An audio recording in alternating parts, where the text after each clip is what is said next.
বৈষম্য বিরোধী ছাত্র আন্দোলনের নতুন কর্মসূচি ঘোষণা অনুযায়ী আজ মার্চ ফর জাস্টিস কর্মসূচি পালন করেছেন সাধারণ শিক্ষার্থীরা। অনলাইনে বার্তা আদান প্রদানের অ্যাপ টেলিগ্রামে মঙ্গলবার রাতে বৈষম্য বিরোধী ছাত্র আন্দোলনের গ্রুপে এই কর্মসূচির কথা জানানো হয়। বৈষম্য বিরোধী ছাত্র আন্দোলনের অন্যতম সমন্বয়ক আব্দুল কাদের মঙ্গলবার রাত 11টার দিকে এই ঘোষণা দেন।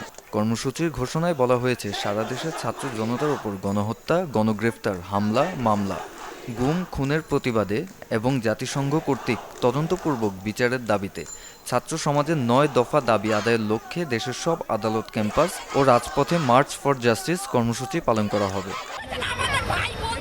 এদিকে কয়েক দফা পুলিশের বাধা উপেক্ষা করে ঢাকাসহ ঢাকার বাইরে গাজীপুর, রাজশাহী, খুলনা শহর ছাড়াও আরও বেশ কয়েকটি জায়গায় শিক্ষার্থীরা বিক্ষোভ কর্মসূচি পালন করেছেন। এ সময় কয়েক জায়গায় মিছিল নিয়ে যাওয়ার সময় পুলিশ শিক্ষার্থীদের লাঠিপেটা করে ছত্রভঙ্গ করে দেয়।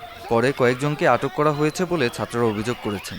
শিক্ষার্থীরা বলেন, বৈষম্য বিরোধী ছাত্র আন্দোলনের পক্ষ থেকে হত্যা, গণগ্রেফতার, হামলা, মামলা ও গুমের প্রতিবাদে মার্চ ফর জাস্টিস কর্মসূচির অংশ হিসেবে বিক্ষিপ্ত মিছিল করেছেন শিক্ষার্থীরা। শিক্ষার্থীরা বলেন, বৈষম্য বিরোধী ছাত্র আন্দোলনের পক্ষ থেকে হত্যা, গণগ্রেফতার, হামলা, মামলা ও গুমের প্রতিবাদে মার্চ ফর জাস্টিস কর্মসূচির অংশ হিসেবে বিক্ষিপ্ত মিছিল করেছেন শিক্ষার্থীরা। সারা দেশের ছাত্র এবং জনতার উপর যে নির্বিচারে গুলি করা, গণহত্যা, গণগ্রেফতার, হামলা মামলা এবং খুন করা হচ্ছে তার প্রতিবাদে এবং জাতিসংঘের অধীনে তদন্তপূর্বক বিচার এবং আমাদের ছাত্র সমাজের যে 9 দফা দাবি আছে সেই 9 দফা দাবি আদায়ের লক্ষ্যে আজকে পুরো বাংলাদেশের ছাত্র সমাজ মার্চ ফর জাস্টিস কর্মসূচি পালন করছে।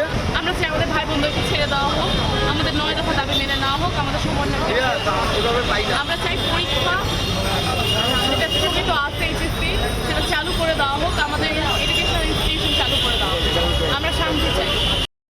এদিকে বৈষম্য বিরোধী ছাত্র আন্দোলনে মঙ্গলবার মুখে ও চোখে লাল কাপড় বেঁধে ছবি তুলে তা অনলাইনে প্রচারের কর্মসূচি করেন। বৈষম্য বিরোধী ছাত্র আন্দোলনে অন্যতম সমন্বয়ক মাহিন সরকার এই কর্মসূচির ডাক দিয়েছিলেন।